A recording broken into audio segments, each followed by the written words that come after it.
Good morning, good morning, good morning. Good morning and welcome to Monday Inspo with Pastor Nina Bikudo.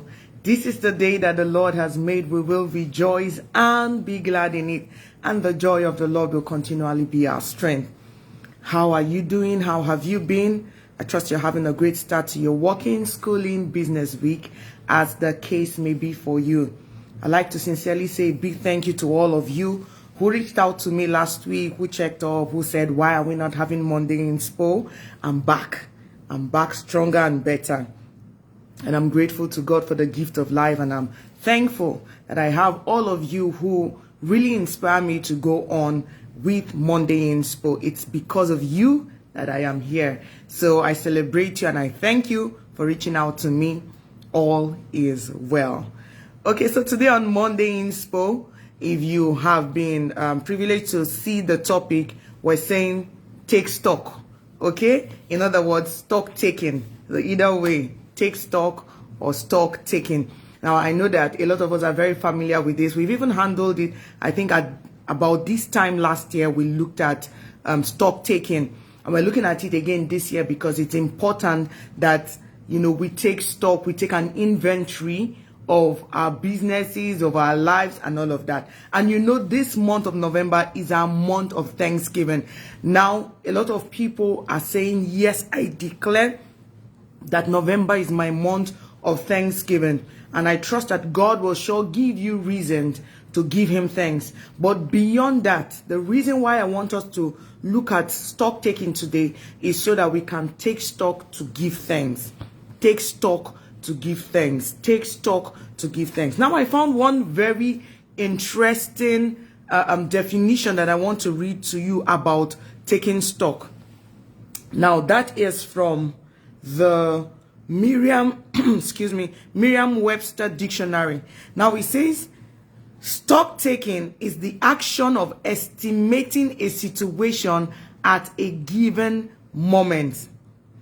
Stock taking is the action of estimating a situation at a given moment. And wow, it just, really hits me. Now, I've seen so many other definitions that talk about taking stock or taking an inventory of your business, of your goods, and the unit prices and all of that. But I was so interested in this one because it went beyond goods. It says, stock taking is the action of estimating a situation at a given moment. Now, this is what I want you to do. I want you to estimate your life. Excuse me. I want you to estimate your life. Okay, at this given point, I want you to look at your life.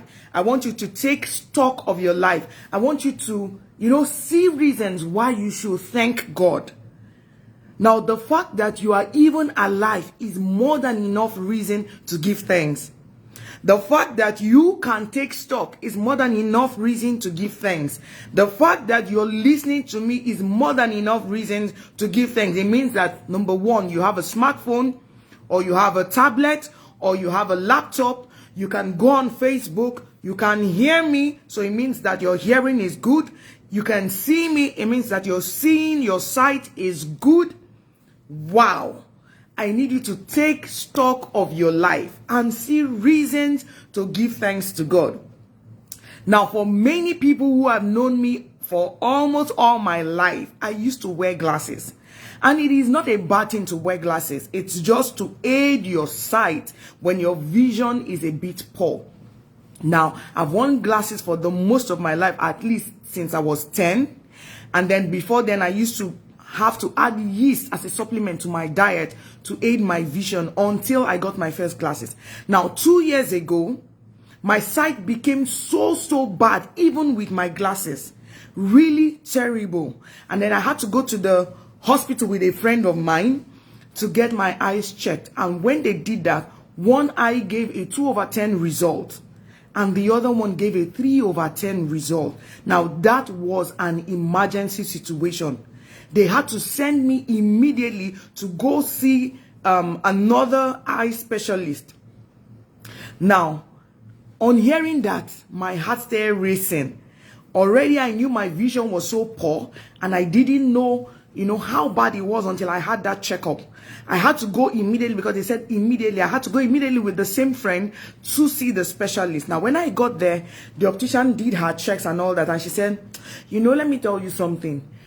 Right now, there's nothing that can be done about your sight. Your sight is failing, and we can only give you glasses, something stronger, something higher than what you're using just to help you see. But your case is so bad that there is nothing we can do about it. Now, I remember that being a child, I used to use yeast. So I asked her, I said, can I go back to eating yeast? Can I go back to adding yeast in my food? Can you give me some supplements? I don't know, things that can really help me, that can boost my sight. I was not happy with the situation report. But after everything I said, she just said to me, anybody who takes money for supplements from you, anybody who tells you to do this and do that, is actually just wasting their time, because right now your eyes are in such a bad state that there's nothing we can do but just give you glasses and hope that the glasses help your vision. And because daily I knew the struggle I had, even with my glasses, I knew that trouble was around the corner. I was scared. I was afraid. I didn't know what my faith will be. But same year, a couple of months later, God did a miracle in my life. On the 31st of December, during the crossover service, God healed me. God gave me a brand new pair of eyes. I tell you, I haven't worn my glasses ever since then. I drive at night. I drive with the rains. I drive anywhere, anytime, any day. And sometimes I just sit down and I'm asking, is this me? Did God really do it? Yes, sometimes I still squint. I still struggle to see certain things that probably are tiny or at a distance. But I tell you, I know where I was. So I knew that I was losing my vision. I knew I was getting blind. But you see, God did that miracle for me.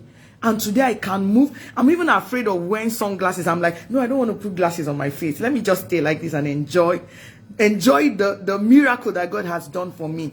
That's how amazing God is.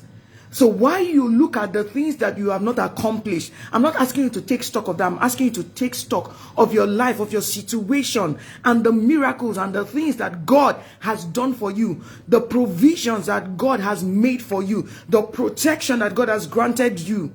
Oh, so many people have gone out and they never returned. Till date, their families do not know where they are.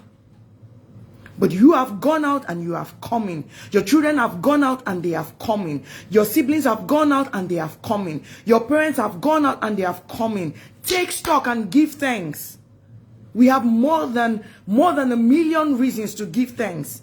So today I want you to throw away the pain of what you feel God has not done. The arguments and the thoughts that the devil has put in your mind that make you feel sad and disturbed. I want you to throw all of that away. Take stock and give thanks. God is deserving of our thanks. God is deserving of our praise.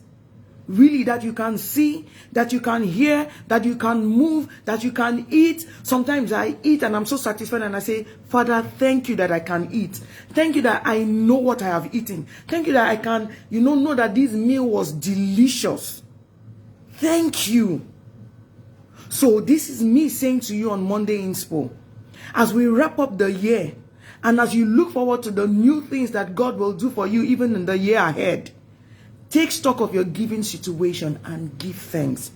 Trust me, if you can count your blessings and name them one by one, you will be surprised to know that God has been so faithful to you. Many times we do not count all the things that God has done. We rather count the things that we think He hasn't done. The things that God does for us on a daily basis outweigh the things that we expect Him to do for us. And if God above all could give you freely the gift of His Son Jesus, He says, what will I withhold from you? Can you imagine you sacrificing your child for anyone? Can you imagine it? You know the pain you feel when your child is sick, but Jesus, His Father, gave Him up for you and I. What else will He withhold from you? Is it food? Is it raiment? Is it protection? He will not withhold any good thing from you. And if you have not received Jesus in your life, this is an open invitation. Accept Jesus into your life. Get the life of Christ in you. Start living for him, and you will see many more reasons to rejoice and to give thanks. Now, this is our month of Thanksgiving. Let the Lord fill your mouth with reasons to testify, reasons to give him thanks, reasons to glorify him. And that's it on Monday Inspo. And until I come your way again, stay giving thanks, stay safe, stay blessed, stay knowing that God loves you so much, and so do I. Have a blessed week ahead.